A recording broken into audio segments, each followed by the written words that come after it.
Doctor Bhimrao Ambedkar की जिंदगी के आखिरी 24 घंटों की कहानी। इस दिन बाबा साहेब अंबेडकर का निधन हो गया था। भारत के शोषितों और कमजोर तबकों के संरक्षक डॉक्टर बाबा साहेब अंबेडकर का जाना उनके लिए बहुत बड़ा झटका था।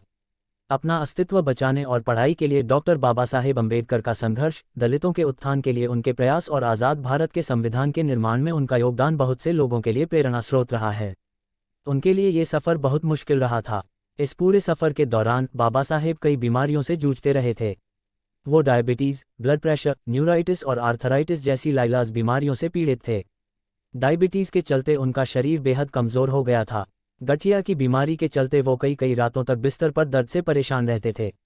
जब हम बाबा साहेब अंबेडकर की ज़िंदगी के आखिरी कुछ घंटों के बारे में बात करते हैं तो पता चलता है कि उनकी सेहत किस कदर बिगड़ी हुई थी। बाबा साहेब ने 6 दिसंबर 1956 को सुबह के वक्त सोते हुए आखिरी सांस ली थी। इस लेख में हम इस बात का पता लगाने की कोशिश करेंगे कि उससे एक दिन पहले यानी 5 दिसंबर 1956 को क्या हुआ था। उससे पहले हम उस आखिरी सार्वजनिक कार्यक्रम के बारे में समझने की कोशिश करेंगे जिसमें अपनी मौत से पहले बाबा साहेब ने शिरकत की थी। डॉक्टर बाबा साहेब अंबेडकर का आखिरी सार्वजनिक कार्यक्रम राज्यसभा की कार्यवाही में शिरकत करने का था। नवंबर के आखिरी 3 हफ्तों के दौरान बाबा साहेब दिल्ली से बाहर थे। 12 नवंबर को वो पटना होते हुए काठमांडू के लिए रवाना हुए थे। 14 नवंबर को काठमांडू में विश्व धर्म संसद का आयोजन हुआ था। इस सम्मेलन का उद्घाटन नेपाल के राजा महेंद्र ने किया था। नेपाल के राजा ने बाबा साहेब से मंच पर अपने पास बैठने को कहा था। ऐसा पहले कभी नहीं हुआ था। इसी से बौद्ध धर्म में बाबा साहेब के कद का अंदाज़ा हो जाता है। काठमांडू में अलग अलग जगहों पर तमाम लोगों से मिलने के बाद बाबा साहेब बहुत थक गए थे। भीमराव अंबेडकर की पत्नी सविता अंबेडकर, जिन्हें माई साहेब अंबेडकर के नाम से भी जाना जाता है, ने अपनी जीवनी डॉक्टर आंबेडकरांच्या सहवासात में इस बारे में विस्तार से लिखा है। माई साहेब के अनुसार भारत लौटते वक्त बाबा साहेब ने बौद्ध धर्म के तीर्थस्थलों का दौरा किया। वो नेपाल में महात्मा बुद्ध के जन्मस्थल लुम्बिनी गए। उन्होंने पटना में अशोक की मशहूर लाट भी देखी और बोध गया का दौरा भी किया। इस लंबे और थकाऊ दौरे के बाद जब बाबा साहेब 30 नवंबर को दिल्ली लौटे तो वो सफ़र की थकान से निढाल हो रहे थे। दिल्ली में संसद का शीतकालीन सत्र शुरू हो चुका था। हालांकि अपनी खराब सेहत के कारण बाबा साहेब इस सत्र में हिस्सा नहीं ले पा रहे थे। इसके बाद भी 4 दिसंबर को बाबा साहेब ने राज्यसभा की कार्यवाही में शामिल होने की जिद की। बाबा साहेब के साथ डॉक्टर मालवनकर भी थे। उन्होंने बाबा साहेब की सेहत जांची और कहा कि अगर बाबा साहेब संसद की कार्यवाही में शामिल होने चाहते हैं तो उन्हें कोई एतराज़ नहीं। 4 दिसंबर को बाबा साहेब संसद गए, राज्यसभा की कार्यवाही में हिस्सा लिया और दोपहर बाद लौट आए। लंच के बाद वो सो गए। ये बाबा साहेब का संसद का आखिरी दौरा था। बाबा साहेब के 26 अलीपुर रोड स्थित आवास पर अब एक स्मारक बनाया गया है। मुंबई में धर्म परिवर्तन समारोह की योजना बनाना। माई साहेब अंबेडकर ने अपनी जीवनी में लिखा है, राज्यसभा से लौटकर बाबा साहेब ने कुछ देर आराम किया। दोपहर बाद सविता अंबेडकर, माई साहेब ने उन्हें जगाया और कॉफ़ी पिलाई। 26 अलीपुर रोड के बंगले के लॉन में बैठकर बाबा साहेब और माई साहेब ने कुछ बातें की। उसी वक्त नानकचंद रत्तुआ वहां आ गए। 16 दिसंबर 1956 को मुंबई, उस वक्त बम्बई में धर्म परिवर्तन के एक समारोह का आयोजन होना था। मुंबई के नेता चाहते थे कि बाबा साहेब मुंबई में भी नागपुर जैसा ही धर्म परिवर्तन कार्यक्रम आयोजित करें। इस कार्यक्रम में बाबा साहेब और माई साहेब दोनों को शामिल होना था। नानकचंद रत्तू कौन थे? नानकचंद रत्तू पंजाब के होशियारपुर जिले के रहने वाले थे। वो काम की तलाश में दिल्ली आए थे और यहाँ वो डॉक्टर बाबा साहेब अंबेडकर से मिले। बाद में वो हमेशा बाबा साहेब के साए की तरह उनके साथ रहे। 1940 में नानकचंद ने बाबा साहेब के सचिव के तौर पर काम करना शुरू किया। बाबा साहेब की जिंदगी के आखिरी दिन यानी 6 दिसंबर 1956 तक नानकचंद उनके सचिव रहे थे। नानकचंद ने बाबा साहेब के लेखों को टाइप करने में भी मदद की थी। बाद में नानकचंद ने बाबा साहेब की याद में 2 किताबें भी लिखी थीं। नानकचंद रत्तू का जन्म 6 फरवरी 1922 को हुआ था। 5 सितंबर 2002 को 80 बरस की उम्र में उनका निधन हो गया था। बाबा साहेब ने रत्तू से 14 दिसंबर को मुंबई जाने के टिकट के बारे में पूछा ताकि वो मुंबई में होने वाले धर्म परिवर्तन के समारोह में शामिल हो सकें। माई साहेब की डॉक्टर आंबेडकरांच्या सहवासात जीवनी के अनुसार बाबा साहेब की खराब सेहत को देखते हुए उन्हें हवाई जहाज से मुंबई जाने की सलाह दी गई। उसके बाद बाबा साहेब ने नानकचंद रत्तू से कहा कि वो विमान से उनके मुंबई जाने की व्यवस्था करें। उसके बाद बाबा साहेब काफ़ी देर तक नानकचंद रत्तू को बोलकर कुछ लिखवाते रहे। बाद में रात के करीब 11:30 बजे बाबा साहेब सोने चले गए और चूंकि रात बहुत हो चुकी थी तो नानकचंद रत्तू भी उनके बंगले में ही सो गए। माई साहेब आखिरी वक्त तक बाबा साहेब के साथ ही थीं। उन्होंने अपनी जीवनी में उनके इस आखिरी वक्त के बारे बहुत ही विस्तार से लिखा है। निधन से एक दिन पहले यानी 5 दिसंबर को बाबा साहेब सुबह 8:30 बजे सोकर उठ गए थे। माई साहब चाय की ट्रे लेकर उनके कमरे में गईं और उन्हें जगाया। दोनों ने साथ ही चाय पी। इसी बीच नानकचंद रत्तू जो दफ्तर जाने वाले थे उनके पास आए। नानकचंद ने भी चाय पी और वो चले गए। माई साहेब ने बाबा साहेब को सुबह के रोज़मर्रा के काम निपटाने में मदद की। उसके बाद वो उन्हें नाश्ते की टेबल पर ले आईं। उसके बाद तीनों लोगों यानी बाबा साहेब, माई साहेब और डॉक्टर मालवनकर ने साथ में नाश्ता किया और बंगले के बरामदे में बैठकर कुछ बातें की। बाबा साहेब ने अखबार पढ़े। उसके बाद माई साहब ने उन्हें दवाएं और इंजेक्शन दिए और फिर काम निपटाने रसोई में चली गईं। बाबा साहेब और डॉक्टर मालवनकर बरामदे में बैठकर बातें करते रहे। डॉक्टर मालवनकर कौन थे? डॉक्टर माधव मालवनकर मुंबई के एक मशहूर डॉक्टर थे। उनका क्लिनिक गिरगांव में था। वो फिजियोथेरेपी के माहिर डॉक्टर थे। डॉक्टर मालवनकर पूरी मुंबई में एक प्रतिष्ठित और विशेषज्ञ फिजियोथेरेपिस्ट के तौर पर मशहूर थे। वो डॉक्टर बाबा साहेब अम्बेडकर के डॉक्टर और दोस्त थे। अपनी मेडिकल की पढ़ाई पूरी करने के बाद माई साहेब डॉक्टर मालवनकर की सहायक और जूनियर डॉक्टर बन गई थीं। वहीं उनकी मुलाकात बाबा साहेब से हुई थी। 5 दिसंबर 1956 के दिन करीब 12:30 बजे माई साहेब ने बाबा साहेब को लंच करने के लिए बुलाया। उस वक्त बाबा साहेब लाइब्रेरी में बैठकर पढ़ लिख रहे थे। वो उस वक्त अपनी किताब द बुद्ध एंड हिज धम्मा की प्रस्तावना लिख रहे थे। माई साहेब के अनुसार बाबा साहेब को दोपहर का खाना खिलाया गया। खाना खाने के बाद बाबा साहेब सोने चले गए। दिल्ली में माई साहेब अपने घर की खरीदारी खुद करती थीं। बाबा साहेब के सोने के बाद वो खाने पीने का सामान और किताबें लाने बाजार चली गईं। माई साहेब खरीदारी करने के लिए उसी समय जाती थीं जब बाबा साहेब या तो संसद चले जाते थे या फिर सो रहे होते थे। 5 दिसंबर को भी जब बाबा साहेब लंच लेकर सोने चले गए तो माई साहेब खरीदारी के लिए बाजार चली गईं।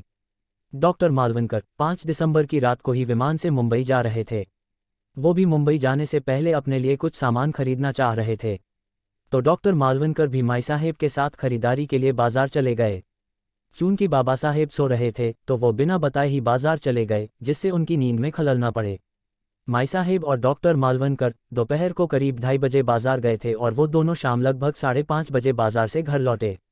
उस वक्त बाबा साहेब बेहद गुस्से में थे। बाबा साहेब का गुस्सा। माई साहेब ने इस बात का जिक्र अपनी किताब डॉक्टर आंबेडकरांच्या सहवासात में किया है। उन्होंने लिखा है, बाबा साहेब का गुस्सा होना कोई नई बात नहीं थी। अगर उनकी कोई किताब अपनी जगह पर नहीं मिलती थी या कलम कहीं और होता था तो बाबा साहेब गुस्से से भड़क उठते थे। अगर उनकी इच्छा के बगैर कोई छोटा सा काम भी हुआ या उम्मीद के मुताबिक न हा तो उनका पारा 7वें आसमान पर पहुंच जाता था। इसमें आगे लिखा गया है, बाबा साहेब का गुस्सा तूफान की तरह था, लेकिन वो बस वक्ती तौर पर नाराज होते थे। जो किताब, नोटबुक या कागज़ वो तलाश रहे होते थे वो मिल जाता था तो अगले ही पल उनकी नाराज़गी काफूर हो जाती थी। बाजार से लौटकर माई साहेब सीधे बाबा साहेब के कमरे में गईं। बाबा साहेब ने कहा कि वो इंतज़ार कर रहे थे। उनका गुस्सा शांत करने के बाद माई साहेब बाबा साहेब के लिए कॉफ़ी बनाने सीधे रसोई में चली गईं। रात 8 बजे जैन पुजारियों का एक प्रतिनिधिमंडल और उनके प्रतिनिधियों को बाबा साहेब से मिलने आना था। बंगले के लिविंग रूम में बाबा साहेब और उस प्रतिनिधिमंडल के सदस्यों के बीच बौद्ध और जैन धर्म को लेकर बातचीत हुई। डॉक्टर अंबेडकर के साथी रहे चांगदेव खैरमोडे ने उन पर 12 खंडों में किताब लिखी। किताब के 12वें भाग में उन्होंने इस घटना के बारे में लिखा है। उस प्रतिनिधिमंडल ने ये इच्छा जताई कि बाबा साहेब को 6 दिसंबर को होने वाले जैन सम्मेलन में आना चाहिए।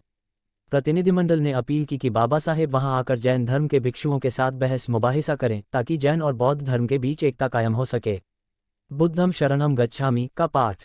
जब बाबा साहेब जैन धर्म के नुमाइंदों के साथ बातचीत में मशगूल थे तो डॉक्टर मालवनकर मुंबई के लिए रवाना हो गए।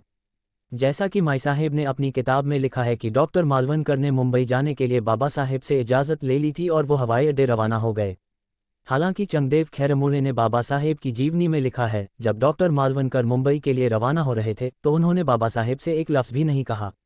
बाद में जैन धर्म के प्रतिनिधिमंडल ने भी बाबा साहेब से इजाज़त लेकर विदा ली। बाबा साहेब ने उनसे कहा कि अगले रोज़ 6 दिसंबर के लिए मेरे सचिव से शाम का वक्त ले लेना, फिर हम बात करेंगे। उसके बाद बाबा साहेब ने मन में ही बुद्धम शरणम गच्छामि का पाठ करना शुरू कर दिया। माई साहेब लिखती हैं कि जब भी बाबा साहेब बेहद अच्छे मूड में हुआ करते थे तो वो बुद्ध वंदना और कबीर के दोहे पढ़ा करते थे। कुछ देर के बाद जब माई साहेब ने ड्राइंग रूम में झांका तो देखा कि बाबा साहेब नानकचंद रत्तू को रेडियोग्राम पर बुद्ध वंदना का रिकॉर्ड बजाने को कह रहे थे। उसके बाद रात के खाने के वक्त बाबा साहेब ने थोड़ा सा खाना खाया। उनके खाने के बाद माई साहेब ने खाना खाया। बाबा साहेब माई साहेब के खाना खत्म करने का इंतजार करते रहे। उसके बाद उन्होंने कबीर का दोहा चलो कबीर तेरा भवसागर डेरा बड़े सुर में गाया। बाद में छड़ी का सहारा लेकर वो बेडरूम की तरफ चल पड़े।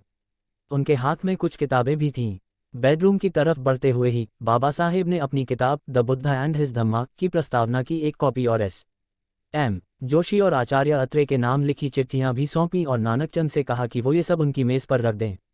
अपना काम खत्म करने के बाद नानकचंद रत्तू भी अपने घर चले गए।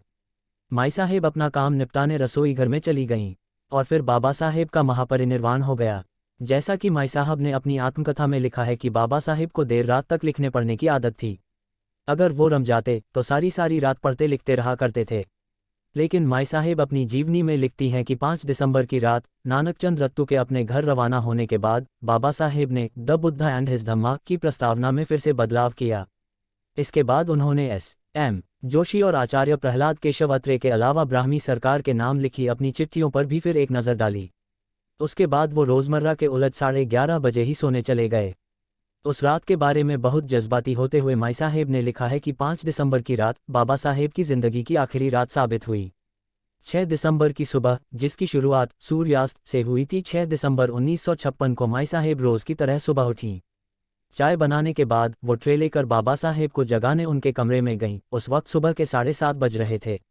माई साहेब लिखती हैं, मैं जैसे ही कमरे में दाखिल हुई मैंने देखा कि बाबा साहेब का एक पैर तकिए पर पड़ा था। मैंने बाबा साहेब को 2 या 3 बार आवाज़ दी लेकिन उनके बदन में कोई हरकत नहीं हुई। मैंने सोचा कि वो गहरी नींद में सो रहे हैं तो मैंने उन्हें हिलाया और उन्हें जगाने की कोशिश की और सोते हुए ही बाबा साहेब के प्राण पखेरु उड़ चुके थे। माई साहेब को ज़बरदस्त धक्का लगा, वो रोने लगीं। उस वक्त बंगले में केवल 2 लोग थे, माई साहेब और उनके सहायक सुदामा। माई साहब ने रोते रोते ही सुदामा को आवाज़ दी। इसके बाद माई साहेब ने डॉक्टर मालवनकर को फ़ोन किया और पूछा कि अब क्या किया जाना चाहिए। डॉक्टर मालवनकर ने उन्हें बताया कि वो बाबा साहेब को कोरामाइन का इंजेक्शन दें, लेकिन तब तक बाबा साहब का देहांत हुए कई घंटे गुजर चुके थे, इसलिए वो इंजेक्शन भी नहीं दिया जा सकता था। माई साहेब ने सुदामा से कहा कि वो जाकर नानकचंद रत्तू को बुला लाए। सुदामा कार लेकर गए और नानकचंद रत्तू को उनके घर से बुला लाए। उसके बाद लोगों ने बाबा साहेब के बदन की मालिश करनी शुरू कर दी। किसी ने मुंह से सांस देने की कोशिश की लेकिन कोई तरकीब काम नहीं आई। बाबा साहेब ये दुनिया छोड़कर जा चुके थे। नानकचंद रत्तू ने बाबा साहेब के करीबी अहम लोगों को फ़ोन करके बाबा साहेब के निधन की जानकारी दी। फिर नानकचंद रत्तू ने सरकार के विभागों, press trust of India, Uni और आकाशवाणी के केंद्र को भी फ़ोन करके बाबा साहेब के निधन की सूचना दी। जंगल की आग की तरह फैली निधन की खबर। बाबा साहेब के निधन की खबर जंगल में लगी आग की तरह फैल गई। उनके देहांत की खबर सुनकर देश भर में उनके समर्थकों सदमे में आ गए। हजारों लोग एक साथ दिल्ली के 26 अलीपुर रोड बंगले की ओर रवाना हो गए। चंगदेव खैरमुने अपनी आत्मकथा में लिखते हैं, माई साहेब जिद कर रही थीं कि बाबा साहेब का अंतिम संस्कार सारनाथ में किया जाए। हालांकि अपनी आत्मकथा में माई साहेब ने लिखा है कि उन्होंने बाबा साहेब का अंतिम संस्कार मुंबई में करने के लिए कहा था, लेकिन बाद में यही तय हुआ कि बाबा साहेब का अंतिम संस्कार मुंबई में किया जाए। इसके बाद 26 अलीपुर रोड के बंगले पर प्रधानमंत्री जवाहरलाल नेहरू और केंद्र सरकार के और मंत्री, संसद के दोनों सदनों के सांसद और बाबा साहेब के अनुयायी जमा होने लगे। बाबा साहेब के पार्थिव शरीर को मुंबई ले जाने के लिए जगजीवन राम ने एक विमान की व्यवस्था की और उसके बाद बाबा साहेब का पार्थिव शरीर नागपुर होते हुए मुंबई ले जाया गया। फिर मुंबई बाबा साहेब के अभूतपूर्व अंतिम संस्कार की गवाह बनी।